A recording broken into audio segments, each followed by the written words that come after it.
bahkan wa man shoma yauma arfata ghafarallahu lahu ma taqaddama min dzambi wa ma ta'akhkhar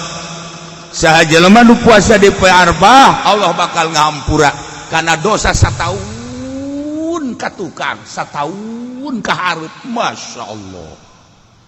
sataun ka tukang sataun ka hareup eta mah dosa geus we dihampura geus asal puasa Arfah geus teu kudu salat jauh dosaan pan urang atuh siapa endek deh kau segitu pan bloon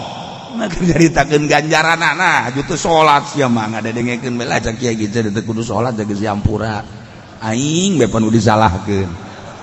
kerja ditakan gede dah ganjaran seperti eta masya Allah tak dibejakan sote inget be supaya tergugah mulia amat tarwiyah mulia amat Arfah masya Allah dari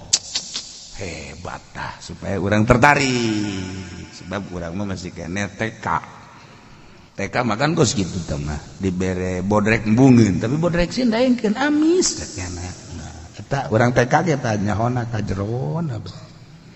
oh aya bapana lulu bulan Arfah ka anakna teu puasa sia batur mah balalager tuh puasa kudu sia teu puasa carekan deui ku mana tas suku bapak nate sia tol sia tuh dulu anak batur